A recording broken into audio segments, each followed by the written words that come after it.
So Starfield is here and seems to be a smash hit.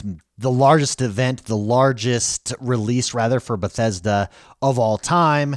It's absolutely crushing it. It's the game that I think a lot of players hoped it would be. Despite some of the bad takes that are out there, it seems to be doing well. And it's what Xbox definitely needed, which is fantastic. And that's all good and fine. The question is, can Xbox follow that up with other marquee titles? And the next marquee title on the map is Forza Motorsport, dropping in about a month. And a lot of articles dropped today, a lot of videos dropped today of players and people and journalists who got a chance to actually play the game.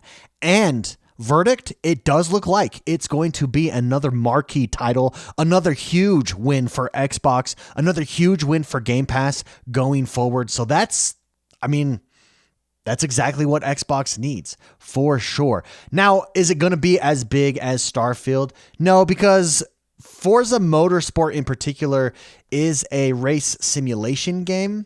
If it's not pure race simulation, it's closer to it than, for instance, the Forza Horizon series. And so it is more niche. However, within that niche, it is the marquee title and has been for a while. And the bar has been set high. So the question is, can the latest iteration of Forza Motorsport, because it's been a few years since the Forza Motorsport has dropped, can the latest iteration hit that bar? Can it surpass that bar? This is an article over at Windows Central by Zachary Boddy, who got the opportunity to play it, to do an interview with members of the team behind the scenes. And according to him, it's reached that bar. According to him, and he didn't say this, I'm interpreting it seems like it's past that bar. And that's good. That bodes well for Xbox. That bodes well for Game Pass. That bodes well for us as gamers. That bodes well for hardcore racing fans that want a racing simulator like this. So let's read through this. Let's talk about it. And then we'll talk about another news story here for the day and call it a day. The first thing that Zachary says right here, first of all, he says that they've changed the way that it works. It's a subtle change. But whereas Forza Horizon focuses on getting as much vehicles as you can and collect them all, indeed all the Forzas do, the Forza Motorsports, this one is more geared towards getting you to slowly upgrade your vehicles over time and love the vehicle that you're driving with.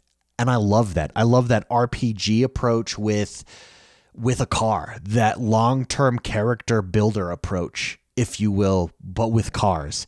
I think that's good. That's always existed there to a certain extent. I think it's just more focused this time around, again, which is huge. So let's read what Zachary has to say. He says, unlike Forza Horizon 5 and its gargantuan car list that encourages you to collect and hoard as many vehicles as possible, Forza Motorsport is designed to help you fall in love with a select few cars, master them through multiple races, carefully upgrade them for each track or event. Above everything, Forza Motorsport wants you to love the cars you drive. I love that. Slowly, carefully, methodically, race after race, upgrade, perfect, tweak your cars. It's the addictive factor. It's the carrot on the stick. It's the experimental factor, the true ownership feeling of having this car and making it yours. That's the crazy thing that Forza has done too, and always done. Each car feels different. Each car feels unique. And I don't know how they get that to come across the controller. It's mind-boggling. If you've never played a Forza Motorsport before, it will blow your mind when you jump in and you go one car to another car to another car and see how they all feel different, how they all handle different. Some feel heavy, some feel light, some feel fast, some feel slow. And they all have give and takes, good and bads and benefits. And then you can tweak them from there.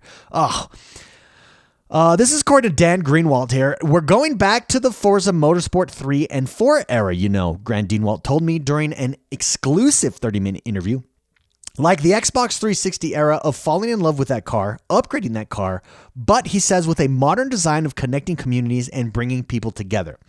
Zachary then says, immediately upon starting my Forza Motorsport review, I recognized this philosophy. So getting you to fall in love with the car that is presented to you or that is given to you or that you're currently driving and then going there.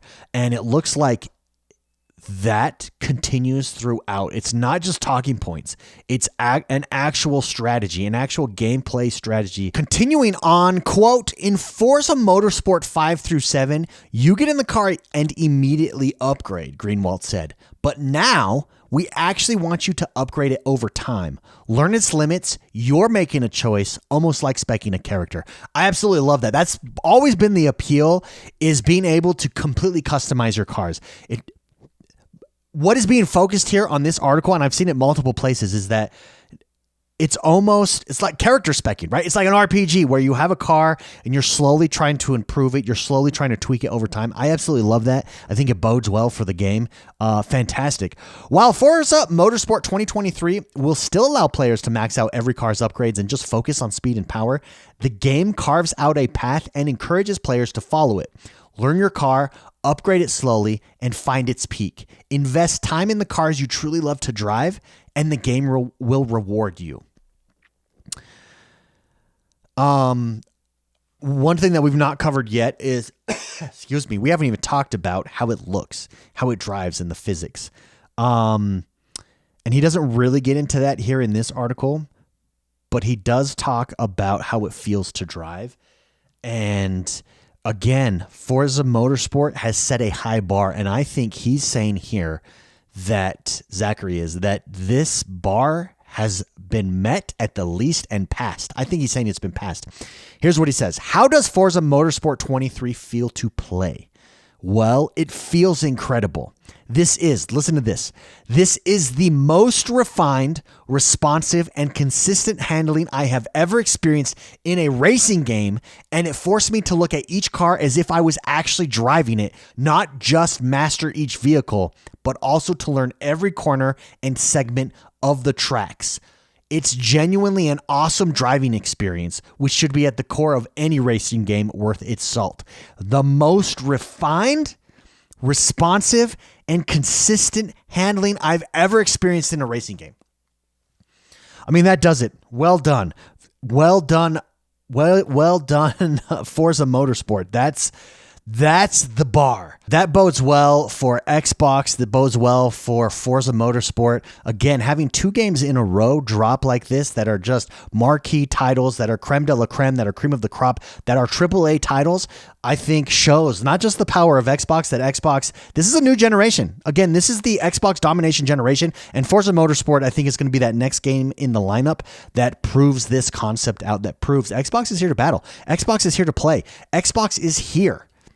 And they're not going anywhere. And moving on to our last story here of the day, Xbox MasterCard, which I mean, this is a news story. And just in the respect, I wanted to touch on this because I think it shows and highlights how big gaming is in our real world consciousness, how big gaming is in 2023. The fact that Xbox wants to jump in the credit card game and Microsoft is partnering with Barclays for gamers, a credit card based for gamers where you get points, you get reward points for buying games, for buying Game Pass, for subscribing to Game Pass, is interesting. And I think shows that in 2023, gaming is mainstream. It's no longer the case that Xbox and gaming and PlayStation, whatever game system you're on, that we are not the mainstream. We are the mainstream. Gaming is huge. It's ginormous. It's why Xbox is spending billions of dollars to get publishers.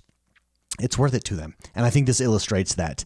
Now, do your own research, do your own homework, see if this is something you want. It does roll out in 2024. It is rolling out to just a select number of testers at this time. But yeah, it's coming, which is just fascinating. It'll be interesting to see how it evolves over time. Is it a good deal? What kind of specials do you get? Incentives, stuff like that for being an Xbox gamer and holding the Xbox MasterCard. Is this something that you would jump in? Let me know. And are you looking forward to Forza? Do you think it's going to be the racing game of our generation? Is it a good follow-up to Starfield? Let me know in the comments below. If you like this video, if you like what we're doing, hit the like button, subscribe to this channel. My name is X1 the Gamer. We drop gaming news. We drop Xbox news, information, opinions right here every single day. Well, weekday. So like, subscribe, and I'll see you guys next time.